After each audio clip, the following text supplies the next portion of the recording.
If you're just starting out, it's becoming more and more difficult to get a business off the ground. You may not believe that it's possible for yourself, or you feel like it's a waste of time to even try, and that mentality is the exact reason why you never see the results. But I'm here to tell you that the sooner that you start, the bigger the advantage you have over everyone else. In this video, I'm hopefully going to help you break some of those beliefs that are holding you back.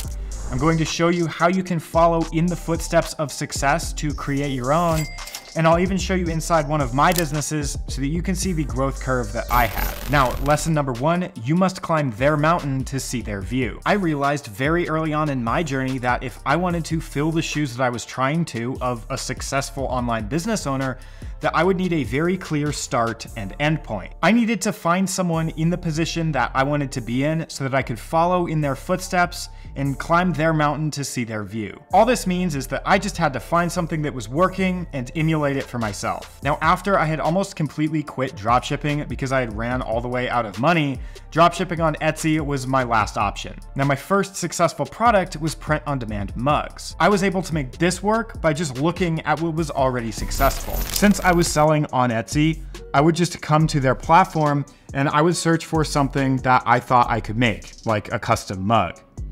Now, when it loads all of the results, the very first thing that I'm looking at is the number right next to the amount of reviews that that shop has gotten. It's almost always correlated to the success of that shop. This tells you at a glance how successful a shop is. If they only have a few hundred reviews, they probably haven't been around that long.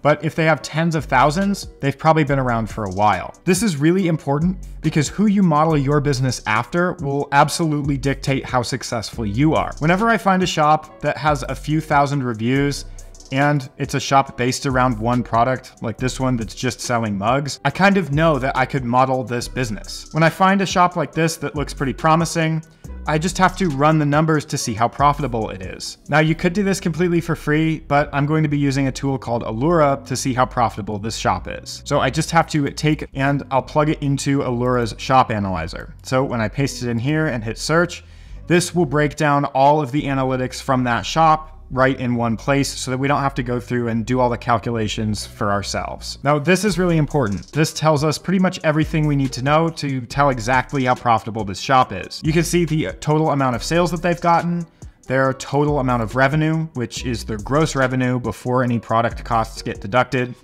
It'll also tell you how many listings they have and how long they've been selling for, because revenue over time is a lot different than just total revenue. And just by using this data, we can pretty much tell exactly how much money they're making. For example, if we look at the mugs that they're selling on Printify, you can see that it costs $3.39 to fulfill the product and $5.59 to ship it. So $8.98 to fulfill each order. Then we just have to know what it's selling at. So if we come back to one of their listings, you can see that they're selling it for $12.99 for the 11-ounce mug.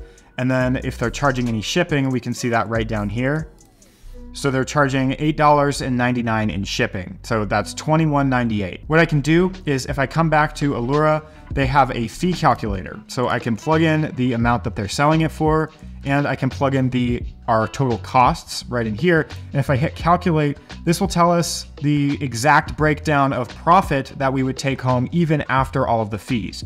So you can see that for each 11-ounce mug order, we would be making $10.46 with a profit margin of 48%. Now, what's cool about this is since we have our profit per unit, it's about $10, and we come back to the shop report, if we look at their yearly sales, you can see that they've done 8,700 sales this year. So at $10 an order, that's about $87,000, and it's only June, so over 6 months. So in my opinion, this would be a good business to model your mug business after. Since they've already built a successful business, there are clues left behind that we can learn from. Now, you can do this for a few different shops so that you're not just following in the footsteps or imitating one shop, because that's a recipe for disaster. And doing this process across a few different shops will teach you to look for successful elements. We would want to look at the mock-ups and the images that these shops are using, how they're building their titles, and what kind of keywords they're putting in their tags down at the bottom. When you do this, again, across multiple shops, so you're not copying one store, you can sample successful elements from a bunch of different successful shops to create your own. You can use the mockups that one shop's using,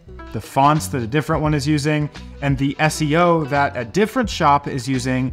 And when all of those elements are combined together, you have a great chance of creating a good shop. But most importantly, in doing this technical analysis, it shows you what type of output is required to grow that kind of shop. If a successful shop like this one has 400 listings, then reaching 400 listings should be your goal. If they have 1,000 listings, then you should make 1,000 listings before you judge the process. Now, the second lesson that you must learn is that wisdom comes by learning from others' experiences. When you lay out all of the elements that you need, 400 listings, mockups that are proven to work, and good SEO from shops that don't pay to run ads, it just becomes very clear what you need to do. I'm guilty of promoting this in my videos, but your business should not only be based around the outcome.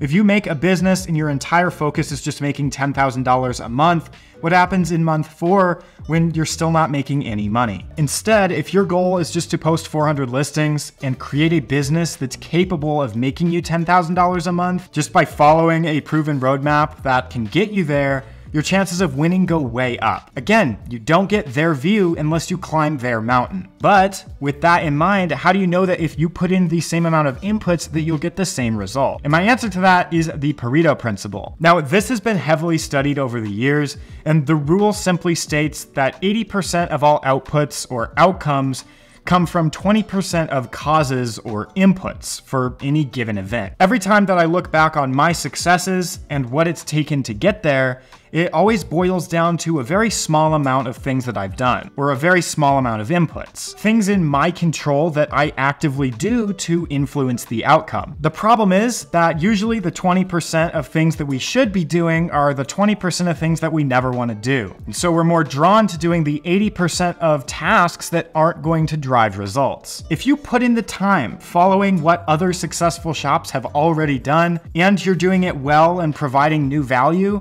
there's no reason why you won't succeed. When you finally start your business, you'll quickly figure out what the 20% of inputs are. And for me, it was simply the quantity of listings I needed to post. I figured out very quickly that I was bad at dropshipping in general, and I didn't want to admit that. But I turned it into a quantity game and just figured that if I could put up enough listings, eventually I would start to see those outsized returns, which did end up being the case, and I'll show you that in just a second. But the best part about it is that it can be automated. One of the few things that has kept me in business is the fact that it can be turned into a system. Like I mentioned in my tutorial videos, everything from idea generation and creativity to making and uploading mockups needs to be as easy and automated as possible so that you can do it efficiently and every single day. I used to really like playing the game Super Smash Bros. And if you've played it, then you probably know if you just smash all of the button inputs, sometimes you can get a win. But when you strategize and you know what buttons to push and when to push them,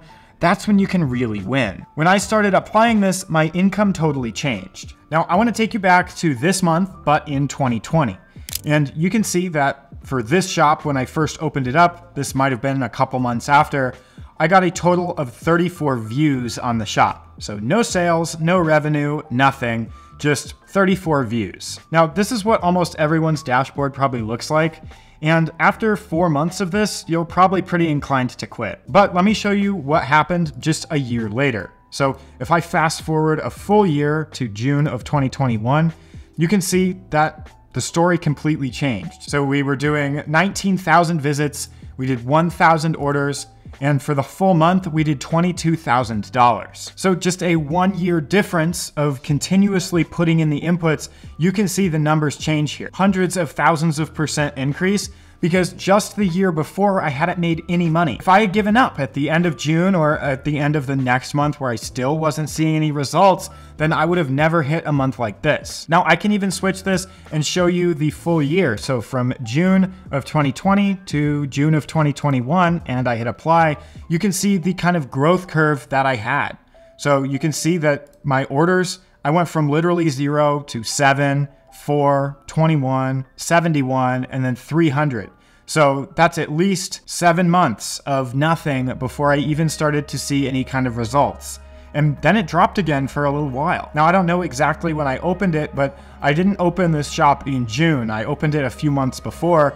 You can just see it takes a lot of time. Most people would quit at month 3 or 4 when they're still not seeing consistent income. And ever since then, this shop has continued to grow. For example, just the past 2 days, you can see that we've done 91 orders and $2,000. So just over $1,000 a day, and we're in the middle of June when nothing's really happening. Now, what's really cool to me is if I go back to 2020 and I look at this month, I got 34 views, and it doesn't feel like I'm getting paid for this time. But actually, this entire month was when I started laying the foundation of this business so that it could grow into what it ended up being. So really, I probably got paid the most for this month, even though I didn't actually make any money. I was going to pick the thing that someone else had already done, follow in their footsteps, and make it work for myself. I figured if I took the inputs that they had done and I did those inputs for myself, I would get a similar result. And the scariest part about all of this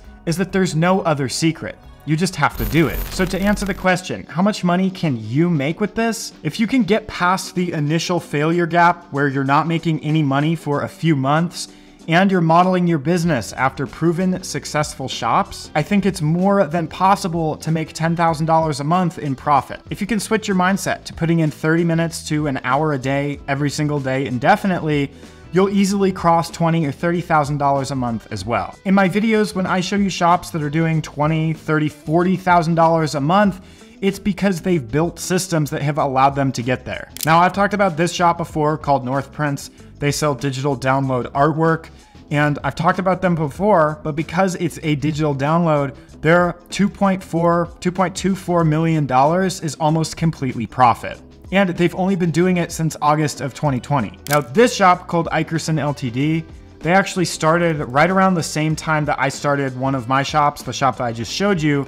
And if we look at their monthly income, $90,000 a month is at a 25% to 30% profit margin, around $20,000 to $25,000 each month, which is definitely not bad for a 3-year-old business. When you start on a platform like Etsy, it gives you the opportunity to then scale onto your own website like Shopify. You'll already have a database of previous customers who have bought your products that you can run targeted ads to. Doing this on a website that you own allows you to control how much traffic you drive to the website, which can in turn raise your income ceiling higher than you might be able to on a platform like Etsy. But the fact that you can get to $10,000, $20,000, $30,000 a month on Etsy alone should be enough to get you going, even if it takes 1 or 2 years. If you want to learn how to start a business similar to the ones that we've looked at in this video, be sure to watch this video now. Leave a comment telling me what videos you want to see in the future, and as always, I'll talk to you soon. Now, this video has been sponsored by the comments section, so leave a comment and tell me what video you want to see next.